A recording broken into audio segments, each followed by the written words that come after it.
Go.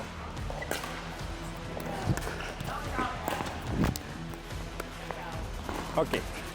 So you see what she just did? I dropped the ball. My ball was very good.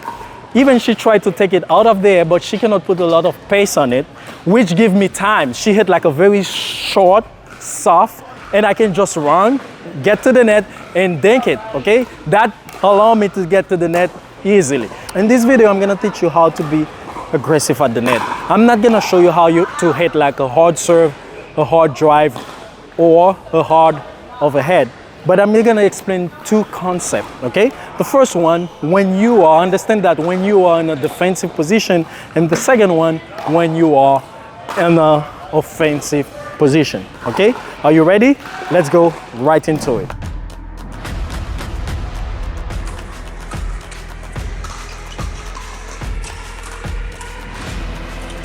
Let's say we're gonna play skinny single, right?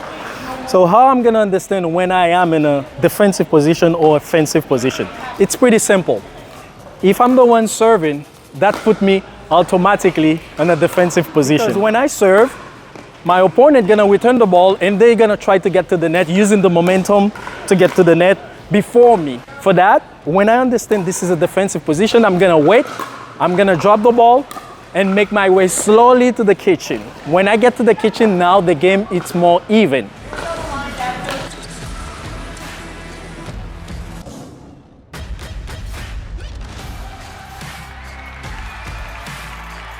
So the two skills most of the time I'm gonna need is gonna be my third shot drop and reset it. All I'm gonna do, drop the ball, okay? Drop the ball and reset and slowly make my way to the kitchen. One of the mistakes you have to avoid when you are in defensive position is try to get too fast to the net. Very important. Take your time. Don't rush out your way to the net, because if you do, you're gonna get crushed. Take your time. Drop the ball, reset, and slowly make your way to the net. Nice shot, bro. It's incredible. I feel very supported. The next part is when you are in an offensive position. When you get to the net first, there's a lot of skills you can use. The first one is gonna be your toss spin wall, okay? Most of the time, this is what you're gonna do.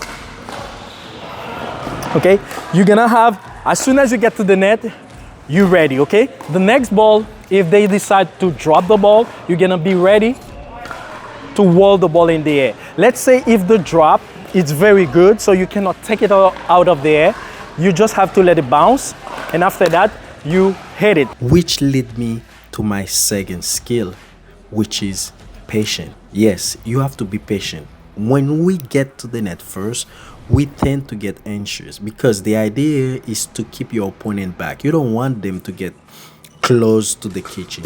For that, you're gonna try everything in your power to keep them back, and sometimes you try to force things, and this is where you make unforced error. I need you to be patient. If you taking the ball out of there, there's no way you're gonna put pressure on it. Let the ball bounce, take a step back and hit it. Okay, be patient. Sometimes you're playing against good players that are really consistent. There's nothing you can do about it. They can drop the ball well and they can reset. So you're gonna have to face the possibility they're gonna make it to the kitchen. And when that happens, you play them in the kitchen. Be patient and try to not be the one that gonna make the first unforced error. Now, if you have the backhand wall, the forehand wall, and you have the timing to let the ball bounce and brush it, that's gonna make you a very dangerous player at the net. As you can see, okay, it's not that easy to be an aggressive player, okay? You're gonna have to do some work, okay? Learn how to do the forehand wall, how to do the backhand wall, and understand timing, okay? When the ball is coming high, but you're gonna realize there's no way you can hit it out of the air, let it bounce, and still use the momentum and attack, because your goal is to keep your opponent back, okay? You try to not let them come to the net. You don't want the game to be even. You want to keep, okay, hitting the ball at them so they can make an unforced error, okay? For that, you need the backhand wall, you need the forehand wall, and you need overhead. When you master those skills, you're gonna realize being an aggressive player, okay, is not that hard actually. And every time you're at the net, your opponent is gonna start crying because they know you come in with everything. Guys, I really hope you like the video. And if you do, please don't forget to subscribe, and I'll see you next time.